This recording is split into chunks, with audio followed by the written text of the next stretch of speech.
Hoy quiero continuar de alguna manera con uno de los temas de hace un par de semanas que tiene que ver con estudiar la Biblia, Es un reto que hemos lanzado en nuestra iglesia y me parece que hay varios de ustedes que están poniéndole ganas a esto. Y me da alegría saber que varios de ustedes están en el canal de esforzarse por buscar, aprender, comenzar a estudiar la palabra de Dios por sí mismos. Y eso me da mucho gozo, eso me da mucha alegría. Y eso me hace también como pastor verme en la necesidad de llevarles a instruir un poco más en la manera y el por qué debemos hacerlo. Es que quiero insistir en esto, iglesia. Yo no quiero solo pararme a exhortarte a que leas la Biblia y la estudies. Yo no quiero parecer acá al frente como un pastor con un látigo diciéndole, estudia la Biblia, estudia la Biblia. No quiero eso, no es lo que estoy haciendo. Lo que quiero hacer es exhortarte en el amor del Señor a que entiendas que el que ama a Dios estudiará su palabra.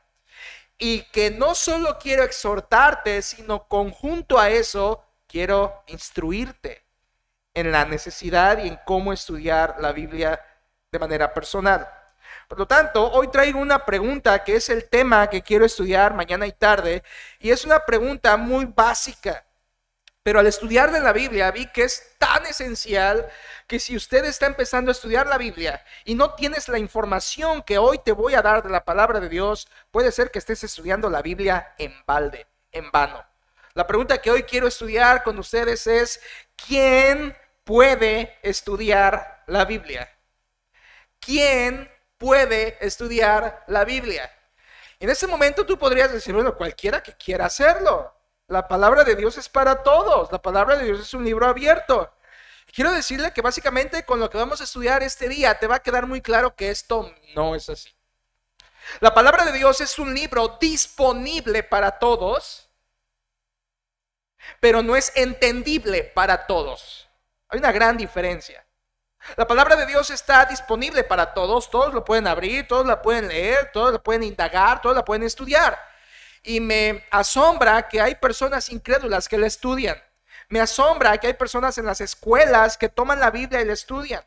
Me asombra que hay gente de literatura, expertos, doctores, que abren la Biblia para estudiarla desde un punto de vista académico, escolar. Y abren la Biblia y la estudian. Y gente que está en falsa iglesia y en falsa religión puede abrir la Biblia y estudiarla, intentar hacerlo, incluso compartirla. Pero quiero que entienda una diferencia, iglesia.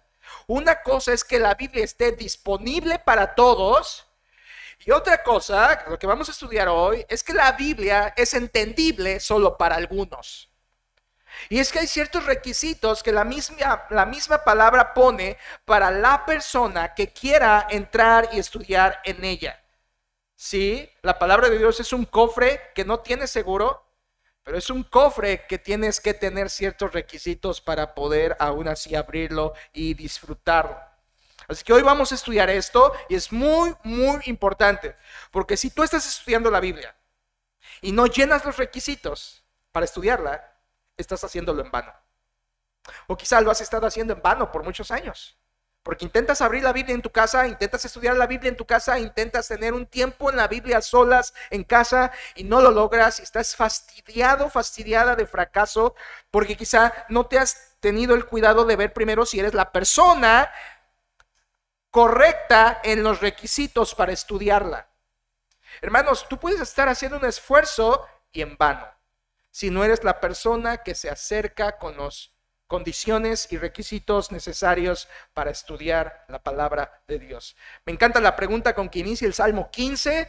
El Salmo 15 comienza, Señor, ¿quién habitará en tu tabernáculo? ¿Quién morará en tu monte santo? Y se me hace una pregunta muy sabia, Señor, ¿quién? ¿Quién? Dame los requisitos porque yo quiero ser de esas personas. Y cuando tú abres la palabra de Dios, estás delante de la misma majestuosa y santa y resplandeciente palabra de Dios, su presencia misma. Por lo tanto, hay requisitos para el que quiere estudiar la Biblia. No es como que me agarro el libro, lo abro entre semana y cumplo por cumplir lo que el pastor está diciendo el domingo. Es por eso que hoy quiero abordar este tema. Y quiero introducirlo, hermanos, de esta forma. En la historia y en la Biblia queda muy claro que si no hay estudio de la Biblia, no hay avivamiento de la iglesia. Sin estudio no hay avivamiento. Eso es lo que enseña la misma palabra de Dios. Siempre que ha habido un avivamiento, y avivamiento no significa ruido ni cosas como el mundo las pinta, sino un avivamiento significa un grupo de personas que aman a Dios, comienzan a obedecer la palabra de Dios, y eso hace que la obra de Dios crezca de una manera anormal, de una manera acelerada. Y ha habido varios avivamientos en la historia, como en Escocia, como en Inglaterra, como en Estados Unidos. Quizá en algún momento, hace 80 años, en México, de algún tipo de grado, cuando se recibió el evangelio fuertemente de nuestro vecino Estados Unidos.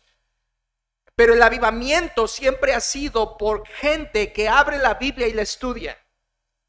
El avivamiento es resultado de que se abre la palabra de Dios. Por ejemplo, ¿recuerdas en Nehemías capítulo 8? Hubo un avivamiento del pueblo de Israel. ¿Por qué? Porque el pueblo de Israel abrió la Biblia, la estudió y se comprometió con un pacto ante Dios de obedecerla y guardarla. No hay avivamiento sin estudio de la Biblia. Más tarde tenemos el ejemplo de Josías, este rey piadoso que hablaremos de él al final. Josías, un rey que se dice que fue como su padre David, que amó a Dios, que nunca se desvió. Y en el tiempo de Josías hubo un avivamiento. ¿Por qué? Porque se encontró un libro que había estado perdido por 67 años y lo encuentran y lo leen y se someten a ese libro y obedecen ese libro y estudian ese libro, y ese libro era la ley de Dios. Así que el avivamiento vino en resultado de que estudiaron la palabra en ese tiempo de Josías. Cuando llegas a Hechos 17, tienes a los hermanos de Berea con un avivamiento en la ciudad. ¿Por qué? Porque estas personas eran nobles y corroboraban en la escritura que lo que Pablo les decía era así. ¿Te fijas? No hay avivamiento si la gente no estudia la Biblia. No hay crecimiento si la iglesia no se adentra a la escritura como un libro al cual puedes estudiar y escudriñar.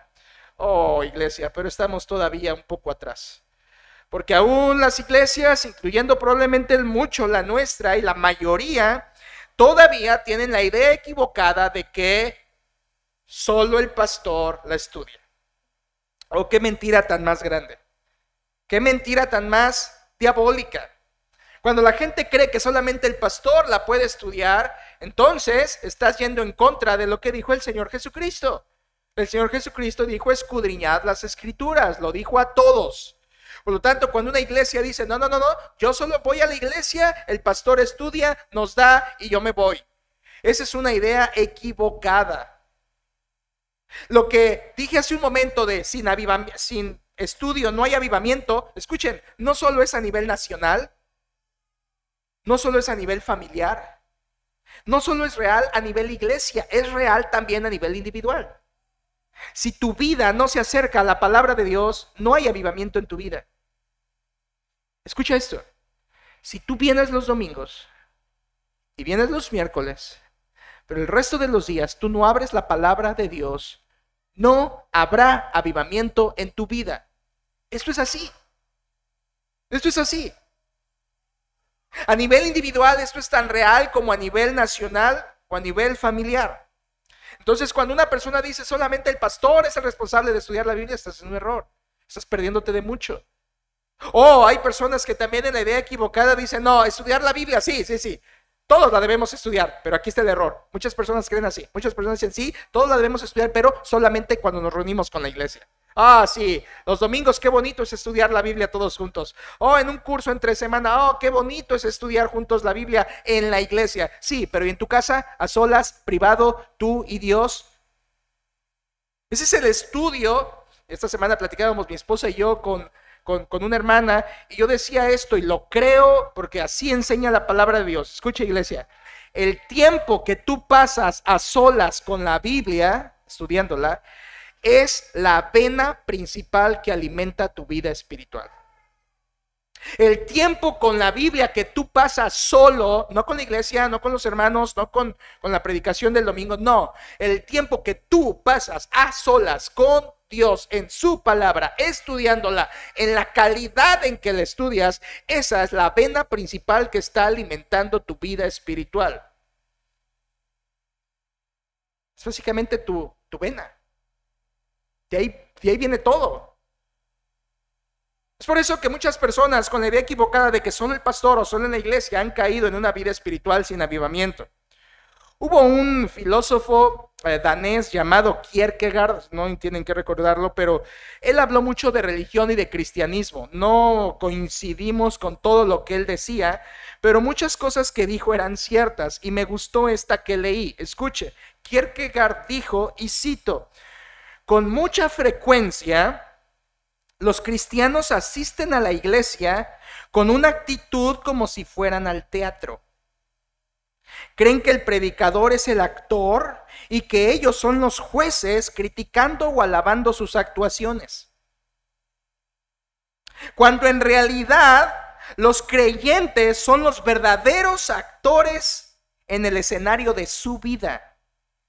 Y el pastor simplemente es el apuntador que les recuerda las líneas que se les olvida. Sí, Rosita, esto es cierto. Si tú vienes a la iglesia pensando en que aquí, a ver qué dice el pastor, a ver qué predica el pastor, a ver qué juzgo del pastor, a ver qué critico del pastor, o a ver qué alabo del pastor, y muchos de ustedes salen del culto, oh, qué buen mensaje, oh, qué mal mensaje. ¿Quién te puso por juez de eso? No vienes a juzgar el mensaje.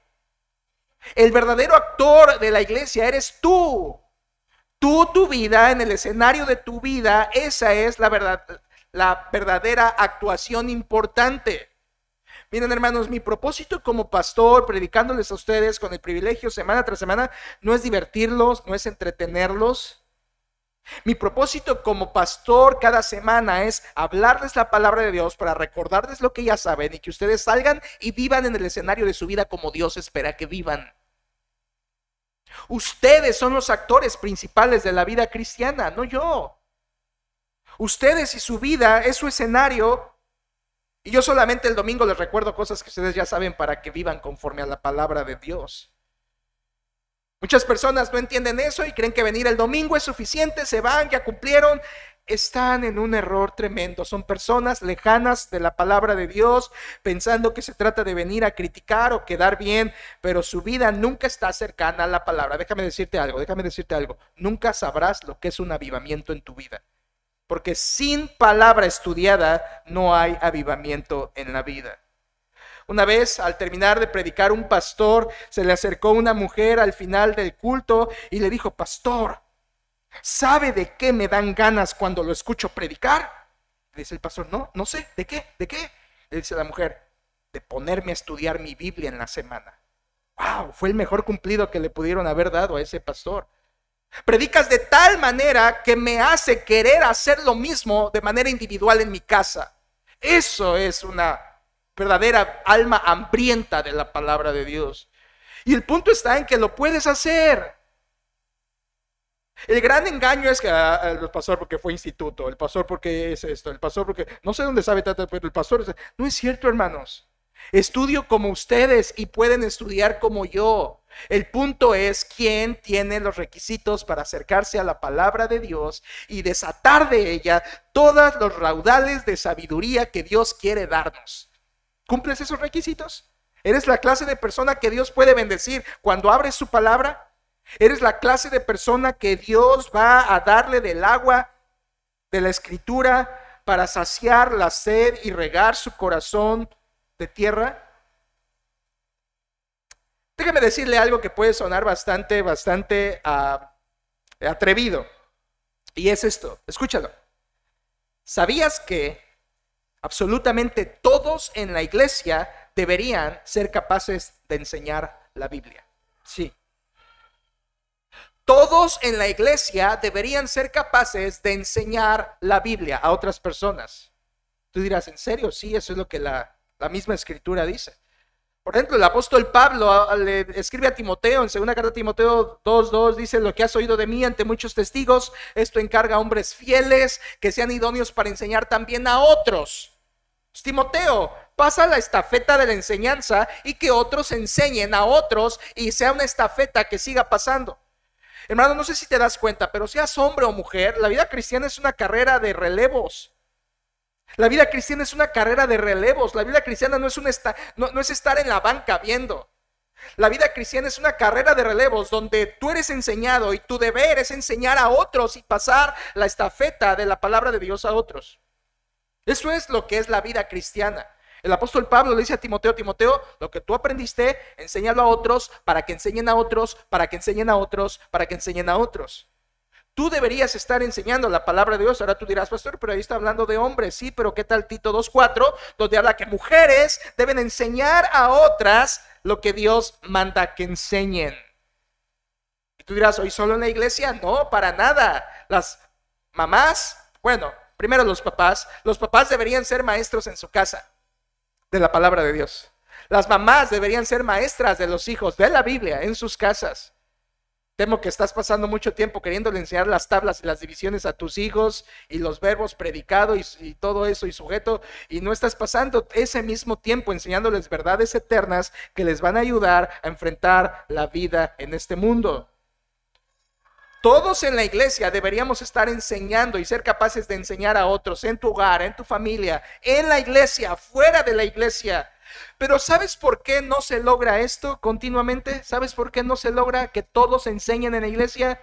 La respuesta es muy clara, iglesia: porque no están estudiando la Biblia para enseñarla a otros.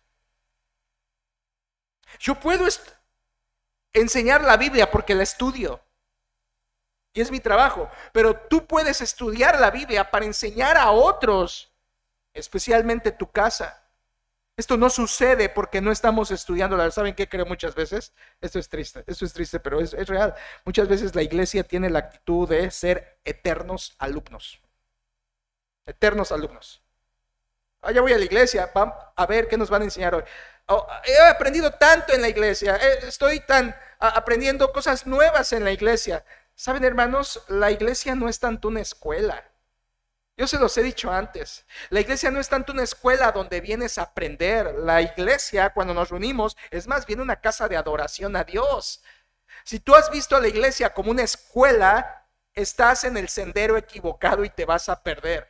La iglesia no es una escuela. Ahora, si vienes y aprendes de la palabra de Dios, qué bendición, pero no es el propósito único. Tú deberías venir a enseñar a otros. Colosenses 3:16, la palabra de Cristo more abundantemente entre vosotros, enseñándoos unos a otros. Para mí la iglesia no es tanto una escuela, es un centro de adoración donde todos adoramos al Señor haciendo lo que Él nos ha mandado hacer. La idea de ser eternos alumnos, y ese quiero aprender y quiero seguir aprendiendo. Oh, pastor, hay tanto que aprender. Sí, yo entiendo y es verdad. Y concuerdo con ustedes, hermanos, hay mucho que aprender más de la palabra de Dios, mucho. Pero escucha, no tienes que saber todo para comenzar a enseñar algo. Y es que Hebreos 5:12 dice: porque debiendo ser ya maestros, sigue siendo alumno. Y varios de ustedes deberían de ser ya maestros y se han quedado en el cassette de alumnos. ¿Por qué no pasa eso? Porque no estamos estudiando la palabra de Dios como debemos. No estamos pasando la estafeta. No estamos buscando el avivamiento. Porque, ¿sabes qué pasa cuando no hay avivamiento? Sea personal, iglesia, nacional, lo que sea. ¿Sabes qué pasa cuando no hay avivamiento? Sí, hay estancamiento. ¿Y cuál es la diferencia entre una vida avivada y una vida estancada? La diferencia es el estudio de la palabra de Dios. Aquí está la razón de por qué tú eres vencido por pecado, estás todo el tiempo luchando con desánimo, tu vida está ausente de gozo, estás seco espiritualmente, sientes que Dios no te escucha, piensas que Dios no te oye, sientes que no creces, la gente de tu alrededor no te conoce por ser un cristiano firme. ¿Por qué? Porque tú no estás cerca del estudio de la fuente de gozo, de victoria, de poder y de felicidad, que es la palabra de Dios. Ahora, yo creo que tú sabes eso, pero el punto es esto: hoy, ¿cubres los requisitos para estudiar la Biblia? ¿Cubres los requisitos, las condiciones para acercarte a ella y poder aprovecharla como Dios quiere? Eso es lo que quiero compartirles hoy. Pero una vez más les digo, yo no quiero solo exhortarles, estudien la Biblia, quiero instruirles a hacerlo y por qué hacerlo. Por eso quiero comenzar en esta mañana reafirmando una verdad que todos necesitamos hoy. Muy fácil, hermanos, es todo lo que vamos a ver en el resto del tiempo. Voy a la mitad del tema. Es todo lo que vamos a ver. Tú necesitas estudiar la Biblia. Esta es una verdad muy básica, ¿no? Pero la quiero estudiar. Tú necesitas estudiar la Biblia. Y esta noche te daré los 6 requisitos para estudiarla, para ser esa persona que puede ser bendecida al estudiarla. Pero quiero empezar con algo muy fundamental y es, necesitas estudiar la Biblia. Abran su Biblia, por favor, en Oseas capítulo 4, Oseas 4. Oseas es un profeta menor, es el primer profeta menor en el Antiguo Testamento. Y en el tiempo de Oseas, la sociedad israelita estaba pervertida. Es un tiempo de alejamiento, idolatría. De hecho, Oseas es un libro que compara a Israel con una ramera, con una prostituta, porque Israel se había ido en pos de ídolos, fornicando así espiritualmente contra Dios.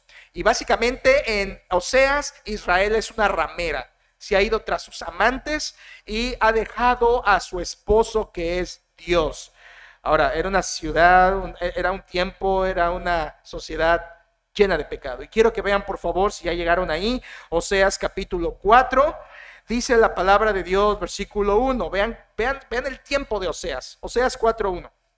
Oíd palabra de Jehová, hijos de Israel, porque Jehová contiende con los moradores de la tierra, es decir, Dios está en juicio contra ellos, los demanda, es un lenguaje de juicio. Dice versículo 1, porque no hay verdad, ni misericordia, ni conocimiento de Dios en la tierra. Escucha esto. ¿Por qué Dios estaba airado contra ellos? ¿Por qué Israel estaba tan mal en tiempos de Oseas? ¿Por qué se habían vuelto unos idólatras y básicamente una ramera espiritual? Dice versículo 1, porque no hay verdad, ni misericordia, ni conocimiento de Dios en la tierra. Iglesia, ¿sabes cuál es la manera de tener conocimiento de Jehová? Su palabra. Y en tiempo de Oseas dice, este pueblo no tiene conocimiento de Jehová, ha soltado la ley, ha soltado la palabra. Por eso no hay verdad, no hay misericordia, porque no hay conocimiento de Jehová. Están mal porque han soltado la palabra, están desviados, idólatras, están prostituyendo la fe porque están soltando la ley de Dios. Versículo 2, mira qué tal estaba esta sociedad. Versículo 2, perjurar, mentir, matar, hurtar y adulterar prevalecen, y homicidio tras homicidio se suceden, por lo cual se enlutará la tierra y se extenuará todo morador de ella, con las bestias del campo y las aves del cielo, y aún los peces del mar morirán. Otras palabras, Dios está diciendo, esta sociedad está llena de pecado, de homicidio, de mentira, de injusticia. Y dice el versículo 3, incluso las bestias del campo sufren por causa de todo este pecado. Hermano, escucha, el principio allí en Oseas 4, 1 al 3 es muy, muy sencillo. Siempre que se suelta la palabra de Dios, cosas malas comienzan a suceder. Siempre que alguien se aparta del conocimiento de la verdad, siempre vendrán consecuencias terribles. Algo malo empieza a pasar. Versículo 1, han soltado el conocimiento de Jehová. Versículo 2, muerte, robo, injusticia, sufrimiento. Y si quieres remachar esto, ve el versículo 6, por favor. Oseas 4:6, aquí está claro. Versículo 6, mi pueblo fue destruido. ¿Por qué? ¿Por qué fue destruido? Dice, porque le faltó, ¿qué? Conocimiento. ¿Cuál conocimiento? Por cuanto desechaste el conocimiento, yo te echaré del sacerdocio, y porque olvidaste la ley de tu Dios, también yo me olvidaré de tus hijos. Dios está diciendo, mi pueblo está mal, mi pueblo está en pecado, porque han soltado la palabra de Dios, el conocimiento de Jehová. Versículo 1, lo menciona el conocimiento de Jehová. Versículo 6, el conocimiento de Jehová, que es por medio de su palabra. Iglesia, el principio otra vez es claro, suelta la Biblia y espera lo malo. Aquí está la razón de por qué muchas vidas de ustedes no están bien. Están secas de gozo, ausentes de paz, infructuosas, es porque no estás cerca de la palabra de Dios. Por favor, entiende, la iglesia, una vez que sueltes la escritura, cosas malas comienzan a pasar. Siempre.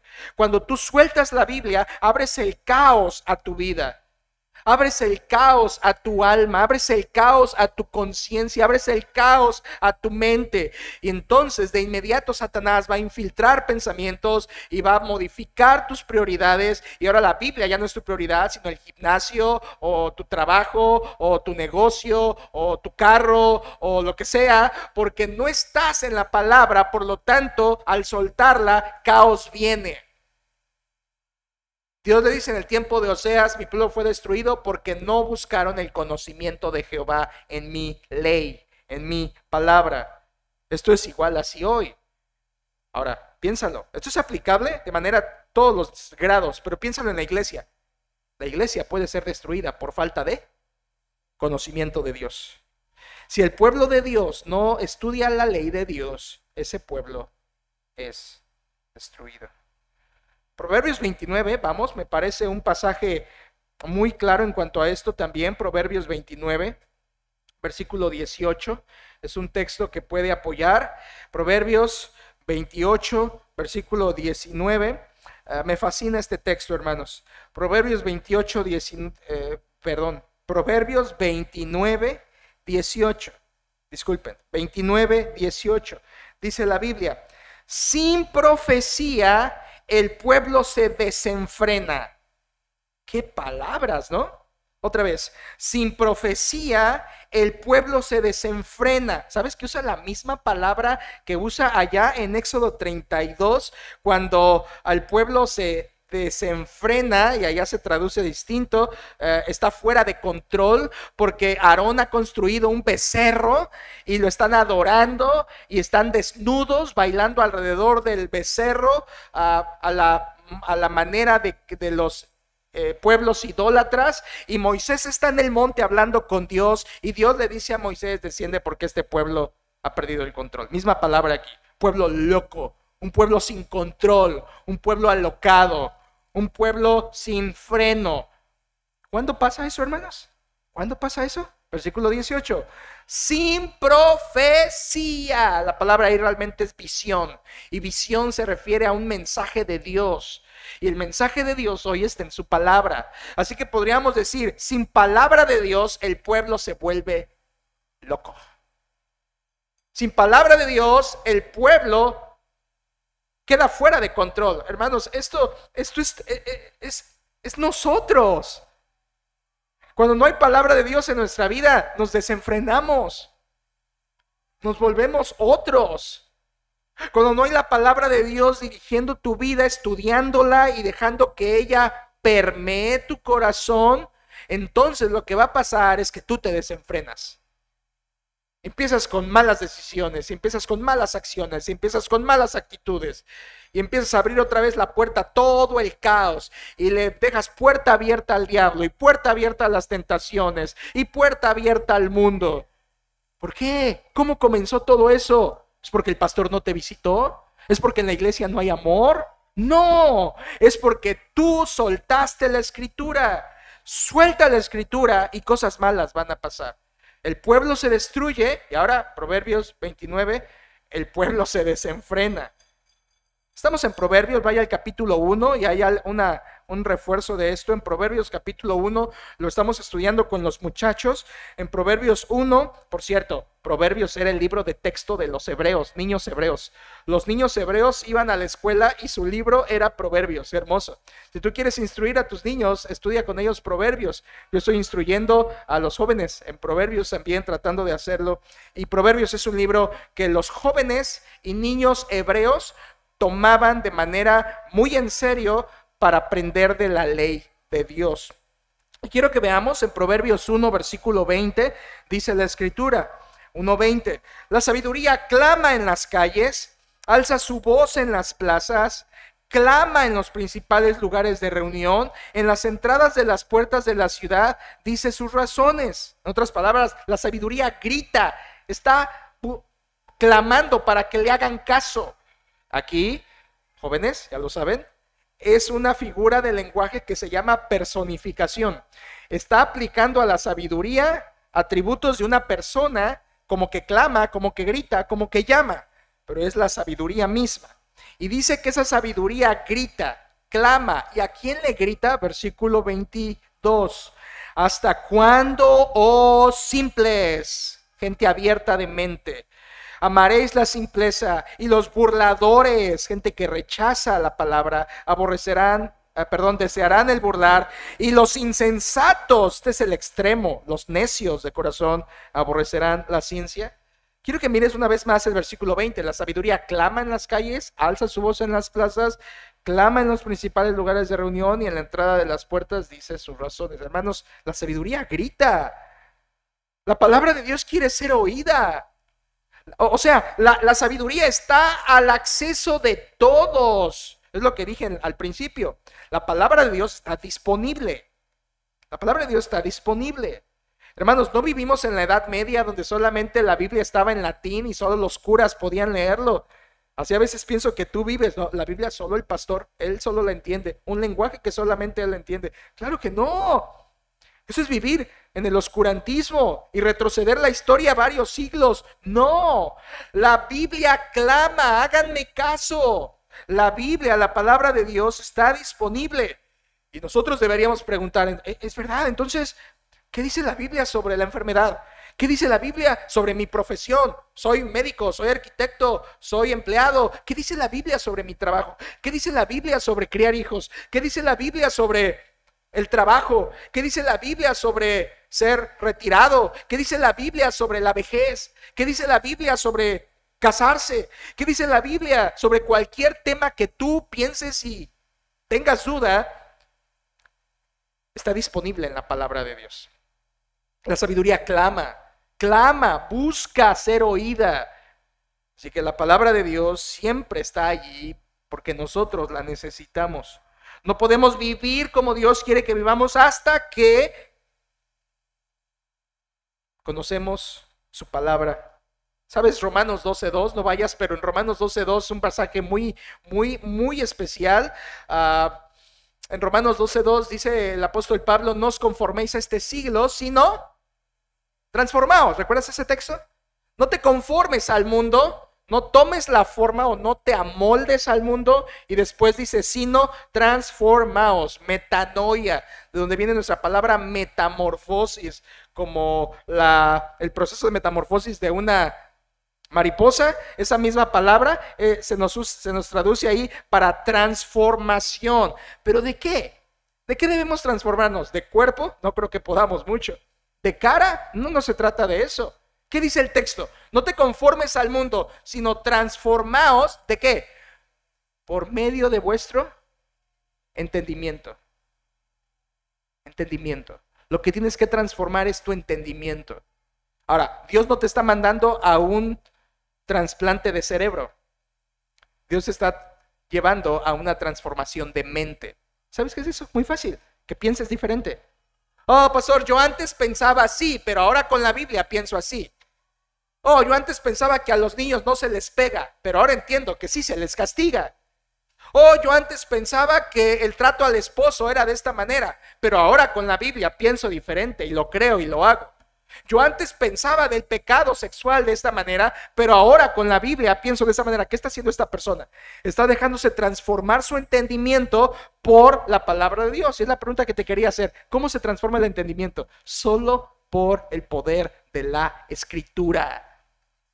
Tú no vas a entender que el chisme es pecado hasta que lo veas en la Escritura. Tú no vas a entender que los malos pensamientos son pecado hasta que lo palpes en la Escritura. Tú no vas a entender la gravedad del pecado delante de los ojos de Dios hasta que tú mismo en la palabra veas cómo lo ve Dios. Nadie puede ser transformado en su entendimiento si no estudia la Biblia. En Efesios 4:23 Pablo dice que nos renovemos en el espíritu de vuestra mente. Es lo mismo, renuévate. Oh, yo antes pensaba así de la soltería, pero ahora pienso esto. Oh, yo antes pensaba así de ser madre soltera, pero ahora pienso conforme a la Biblia. Oh, yo antes pensaba así del trabajo, pero ahora entiendo lo que la Biblia dice del trabajo. Yo antes pensaba así del dinero, pero ahora la Biblia me ha enseñado a pensar distinto. Metanoia, cambio de mente, cambio de pensamiento. Hermanos, desde que nacemos empezamos a ser alimentados con filosofías del mundo y es necesario llegar a la palabra de Dios y que ella purifique nuestros pensamientos y transforme nuestros pensamientos. ¿Cómo, hermanos? Escucha, no se logra viniendo los domingos. No se logra viniendo los miércoles. No, se logra estudiando la ley de Dios que clama por ser oída. Se logra estudiando la Escritura. Pablo a los Filipenses 1:9 les dice que abunden más y más en ciencia y en todo conocimiento. Una mejor traducción sería discernimiento. Que abunden en discernimiento y en conocimiento. En Colosenses 1:10 Pablo dice que debemos crecer en el conocimiento de Dios. Segunda de Pedro 3:18 lo sabes, creced en la gracia y el conocimiento de nuestro Señor y Salvador Jesucristo. Crece en el conocimiento de Dios. ¿Cómo? ¿Viniendo a la iglesia, pastor? No, aquí venimos a adorar. Si algo el Señor te da de su palabra, bendito sea su nombre, pero venimos a adorarlo. Venimos a adorarlo. Si quieres verlo de esa manera, tu escuela es tú a solas con la Biblia estudiándola. Aquí es un centro de adoración. Aquí es un centro para que la iglesia adore a Cristo, le alabe, le exalte, sirviéndose, amándonos, exaltándolo. Estamos en Proverbios, vaya por favor al 24 y que quiero ver un pasaje más allí. Aprovechar Proverbios. En Proverbios 24, versículo 13, también son versículos exquisitos. Proverbios 24, 13 dice la Biblia: come, hijo mío, de la miel, porque es buena, y el panal es dulce a tu paladar. Leemos el versículo 14 y creemos que nos está dando una dieta, ¿no? De desayunar miel, comer miel. No está hablando de tu alimento físico. Versículo 14 dice: así será a tu alma, o sea, como la miel, así será a tu alma el ¿qué? El conocimiento de la sabiduría. Si la hallares, tendrás recompensa, y al fin tu esperanza no será cortada. Proverbios está diciendo, la sabiduría de Dios es tan dulce como la miel, tan deleitosa como la miel, tan nutritiva como la miel.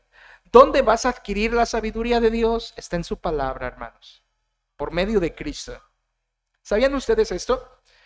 Hoy, la idea de sabiduría está bien retorcida por el pensamiento griego, por ejemplo, de Aristóteles, de Sócrates y toda la filosofía, amor a la sabiduría, sofía, la sabiduría, amor a la sabiduría, y ellos tienden, los griegos, y es la herencia cultural que tenemos la mayoría del mundo occidental, que sabiduría es conocimiento. Sabiduría, yo sé esto, yo sé el otro, yo sé hacer esto, yo tengo el conocimiento. ¿Sabías que ese es el término griego de sabiduría, griego clásico, pero no es el término sabiduría bíblico? El término sabiduría hebreo es muy distinto al término que acuñaron los filósofos clásicos. La filosofía de los filósofos clásicos griegos era, te dije, conocimiento, exaltar el conocimiento. ¿Sabes cuál es la idea de filosofía hebrea? Escucha, muy fácil. La sabiduría siempre va unida a la obediencia. Los niños hebreos aprendían sabiduría para vivirla. Eso es sabiduría bíblica. Sabiduría no es saber algo, sabiduría es saberlo y lo haces. La sabiduría siempre es conocimiento más aplicación, siempre es información más aplicación. Información por información es una aberración, pero información con aplicación es una bendición. Y eso es la idea hebrea de sabiduría. Sabes para vivir. La sabiduría siempre es práctica, la sabiduría siempre es vida, la sabiduría nunca se queda en una nube de conocimiento engordando un cerebro. La sabiduría bíblica hebrea, la del término de Proverbios, que todos los 31 capítulos de Proverbios habla de la sabiduría, siempre es sabiduría que se vive, sabiduría que se obedece, sabiduría que se practica. Shema Israel, Deuteronomio 6, oye Israel, obedece. La sabiduría bíblica, hermanos, siempre va de la mano con la obediencia. ¿Y qué dice Proverbios 24:13? Será como la miel, como la miel. Es por eso que el Señor Jesucristo dijo antes, bienaventurados los que oyen la palabra de Dios y la guardan. Porque ese es el concepto de sabiduría bíblica. Sabes, lo haces. Sabes, lo haces. Hermanos, creo que hemos caído en un agujero muy tenebroso y peligroso de saber y no hacer. Y eso te convierte en lo que dice Santiago capítulo 1, un oidor, pero no un hacedor. Sabes la sabiduría, pero no la vives, por lo tanto no es sabiduría, es conocimiento. Y quiero que entiendas esa diferencia. ¿Cuál es lo que hace la clave para uno u otro? Que estudies la Biblia. Cuando la estudias, entonces la información se convierte en aplicación y será una bendición. ¿Conoces Josué capítulo 1 versículo 8? Josué 1:8 es lo mismo que le dice Dios, pero a un líder de Israel, y le dice Dios a Josué: nunca se apartará de tu boca, ¿qué? El libro de la ley. En tiempos de Josué no había iglesia, no había sinagoga, estaban conquistando la tierra prometida, no había un lugar específicamente dedicado para adorar a Dios, y Dios le dice a Josué: Josué, quédate pegado a mi libro. Quédate pegado a mi ley. No te apartes de mi ley. Algunos leen distinto este texto. Algunos leen: nunca se apartará de la iglesia este cristiano del Señor. No dice eso el versículo. El versículo es cercanía a la palabra. ¿Y cuál es el resultado de esto, iglesia? ¿Recuerdas cómo termina Josué 1:8? Porque entonces harás prosperar tu camino. ¿Y qué? Promesa de éxito. Esto es verdadera prosperidad, no económica, pero espiritual. A ver, hermanos, voltea el texto. ¿Cuándo tengo éxito y prosperidad espiritual? ¿Cuándo? Cuando no me alejo de la palabra de Dios, estudiándola. Una vez más, aquí está la explicación de por qué está el caos en mi vida y en tu vida. ¿Por qué vienen bajones? ¿Por qué vienen tristezas? ¿Por qué ausencia de gozo? ¿Por qué falta de fruto? Porque no estás cerca de la Escritura. Aquí está la razón de por qué matrimonios de cabeza o que batallan. Porque es un matrimonio lejos de la ley de Dios. No hay éxito espiritual si no estamos apegados a la palabra de Dios. Hay un pasaje en Isaías 55, vayan para allá, hermanos. Es familiar gran parte de este capítulo, pero hoy quiero que vayamos. Este tipo de pasajes luego los citamos mucho y nunca los leemos, y a veces ustedes no saben dónde está. Isaías 55, y vean por favor, pasaje conocido, versículo 1, versículo 6, versículo 7, versículo 8, versículo 9, son pasajes muy conocidos, muy citados, pero hoy quiero llevarle al versículo 10. Mira qué precioso, hablando de la palabra de Dios. Isaías 55:10 dice: porque como desciende de los cielos la lluvia y la nieve, y no vuelve allá, sino que riega la tierra y la hace germinar y producir, y da semilla al que siembra y pan al que come. No acaba de hacer más que describir el ciclo del agua y la fructificación de los campos. Y dice versículo 11: así será mi palabra que sale de mi boca, no volverá a mí vacía, sino que hará lo que yo quiero, y será prosperada en aquello para que la envíe. ¿Sabes lo que está diciendo Isaías en pocas palabras, hermanos? Cuando la palabra de Dios cae en tu corazón y se absorbe como la lluvia en la tierra o la nieve en la tierra, y la palabra se absorbe en tu vida, produce vida. Produce vida. Vida. El campo se pinta de verde porque hay lluvia. La tierra se moja y refresca porque hay agua. Los campos fructifican porque hubo agua.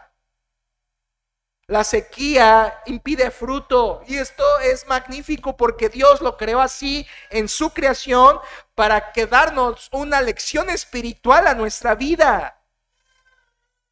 Tu sequía es por falta de agua.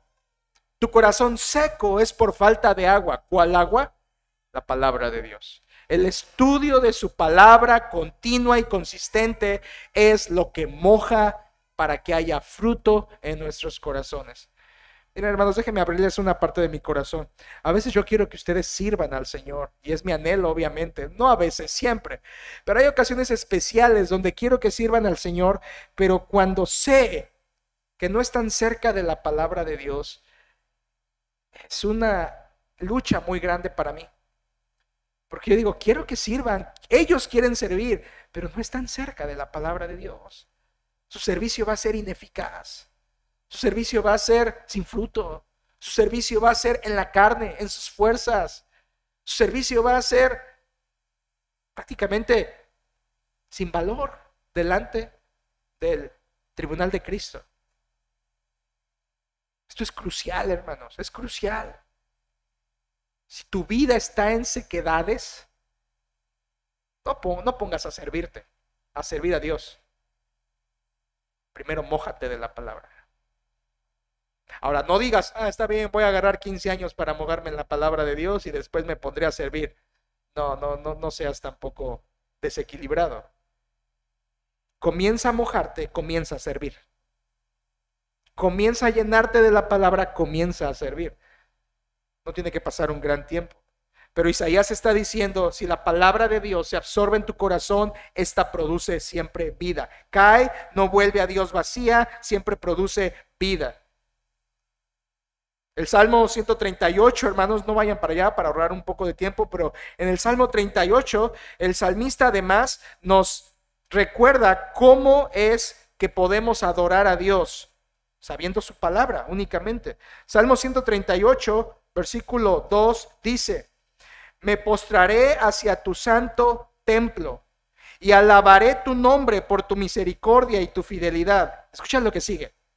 Porque has engrandecido tu nombre y tu palabra sobre todas las cosas. Qué tremendo texto.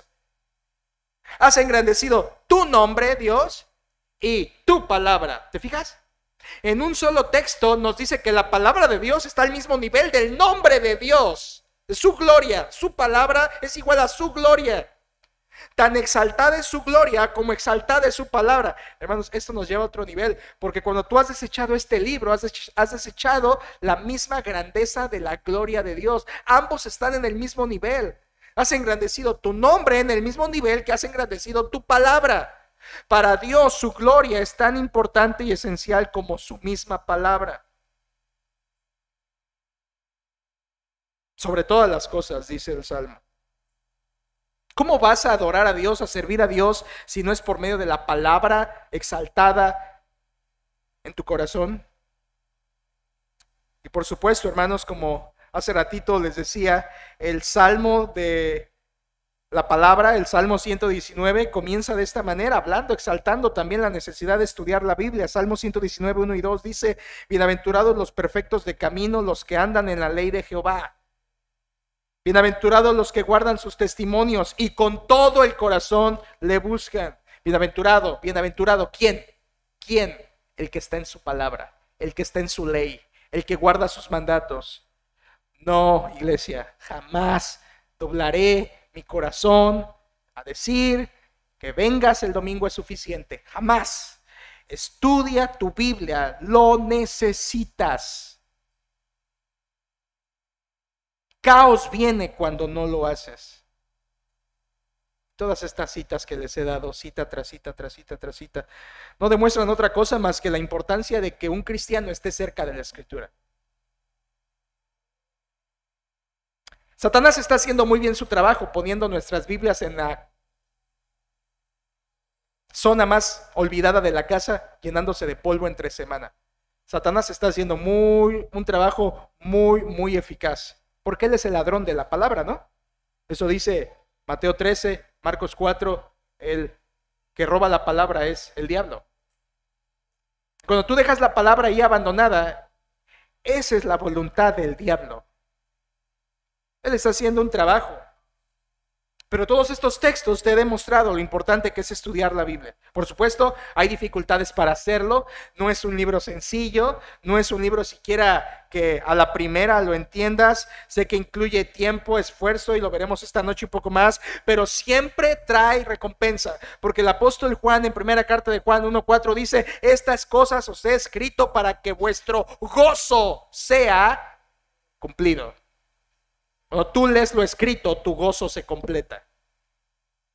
Ahí está una vez más la razón de por qué no vivimos con gozo verdadero, porque estamos lejos de la fuente del mismo, la palabra de Dios. Yo sé que hace un par de semanas ya hicimos un compromiso de leer la Biblia y de estudiar la Biblia, y muchos de ustedes lo han tomado, algunos quizá ya lo soltaron, pero quiero decirte, ¿no te gustaría hacer un pacto con esto, con Dios? ¿De esto con Dios?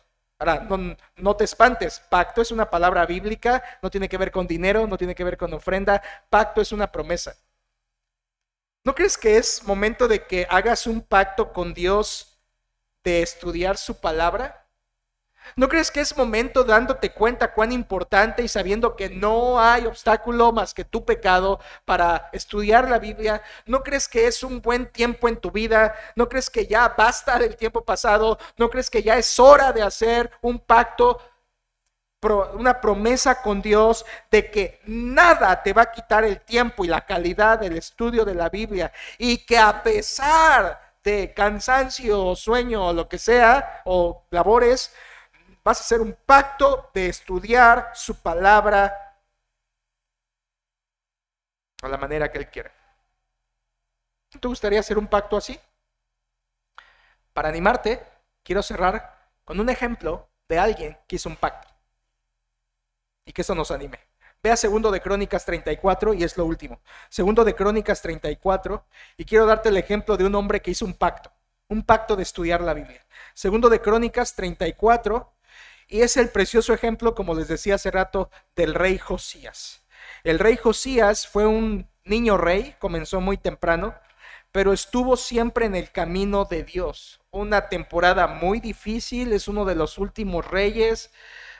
Varios de sus antecesores habían sido malos, muy, muy malos.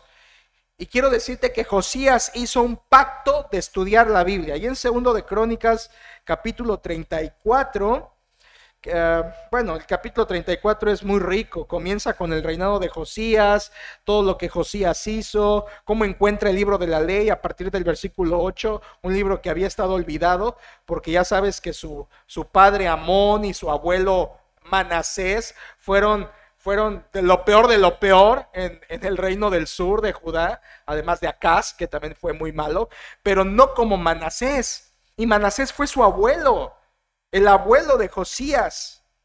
De modo que cuando lees la vida de Josías, es un niñito rey que su padre fue malo, lo mataron bien pronto, y su abuelo tardó 55 años en el trono haciendo perversidades.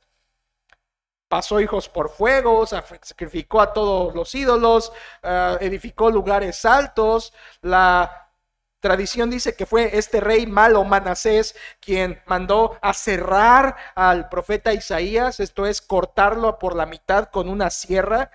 Así de perverso fue Manasés, y es el abuelo de Josías. Y quiero que veas que Josías no fue como su abuelo. De hecho, 2 de Crónicas 34:2 dice, de Josías, nieto, este hizo lo recto ante los ojos de Jehová y anduvo en los caminos de David su padre sin apartarse a la derecha ni a la izquierda. Versículo 3, a los 8 años de su reinado, siendo aún muchacho, comenzó ¿a qué? ¿A qué? Tremendo. A buscar a Dios, hizo muchas cosas y encontró el libro de la ley más adelante y hizo muchas reformas y celebró la Pascua y un montón de cosas. Pero quiero que vayas al versículo 29. Ahí, 2 de Crónicas 34:29. Porque después de encontrar el libro de la ley y consultar y todo, él hace un pacto. Y quiero ahorrarme la historia e ir al pacto. Versículo 29, dice la Biblia: Entonces el rey envió y reunió a todos los ancianos de Judá y de Jerusalén.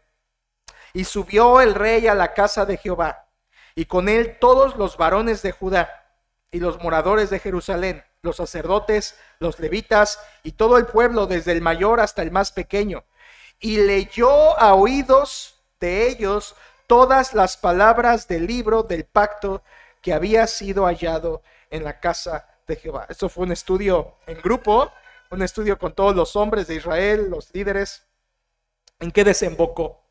¿En qué acabó? Versículo 31 dice: y estando el rey en pie en su sitio, hizo delante de Jehová pacto de caminar en pos de Jehová y de guardar sus mandamientos. Esto es sabiduría, ¿no? Sus testimonios y sus estatutos, con todo su corazón y con toda su alma, poniendo por obra las palabras del pacto que estaban escritas en aquel libro. Este es un pacto con el libro. Y Josías dice: yo voy a hacer un pacto. Se puso de pie y hizo delante de Jehová pacto de obedecer su palabra. Pacto de guardar la ley. Hermanos, ¿no crees que es hora de que tú también hagas un pacto así con Dios? ¿No crees que necesitas de la palabra de Dios en tu vida? Te he demostrado con esos textos y podríamos hacer más para hacerte ver tu necesidad. Yo no sé en qué pasas el tiempo, no quiero saber y no quiero decir el que ve novelas, el que está en el teléfono, porque esa piedra le podrá pegar a 10, 15, pero no a todos. Pero la piedra que le pega a todos es esta: Dios te manda a estudiar su palabra. No sé qué hay en medio entre ti y la Biblia, no sé qué es lo que te esté quitando tiempo, no sé qué es lo que te esté quitando fuerza y en qué se te esté yendo la energía. Pero Dios te lo manda. No hay avivamiento sin estudio. Y si no hay estudio, hay estancamiento. Josías hace un pacto. Yo quiero que tú hagas uno también con Dios de estudiar su palabra. Yo no puedo hacer lo que el versículo siguiente, pero me darían ganas. ¿Ya viste el versículo siguiente? Versículo 32. E hizo que se obligaran a ello todos los que estaban en Jerusalén y en Benjamín. Quisiera eso. Hermanos, a partir de hoy, obligado. O estudias la Biblia o no vienes. Quisiera eso. No lo voy a hacer, no puedo. Él era el rey, yo no soy un rey. Y además él estaba siendo un rey conforme a la voluntad de Dios, porque eso es lo que tenía que hacer el rey. Pero el estudio de la Biblia es voluntario, que nace de un corazón que quiere adorar a Dios. ¿No crees que es hora de hacer un pacto con Dios así? Estudiar la palabra es un mandato. Después de este mandato general, estudia la Biblia. Queda la pregunta en el aire: ¿quién puede estudiar la Biblia? Y esta noche te daré los 6 requisitos para acercarte a la palabra de Dios, para saber si los llenas y si puedes estudiar la Biblia o hay algo que tienes que cambiar. Quizá estás estudiándola de manera ineficaz porque no estás cubriendo las condiciones para acercarte al bendito libro de Dios. Esta noche veremos los 6. Espero que tú vengas, que escuches, que te compares con esos requisitos en tu vida. Vamos a orar. Padre, bendecimos tu palabra al mismo nivel que bendecimos tu nombre.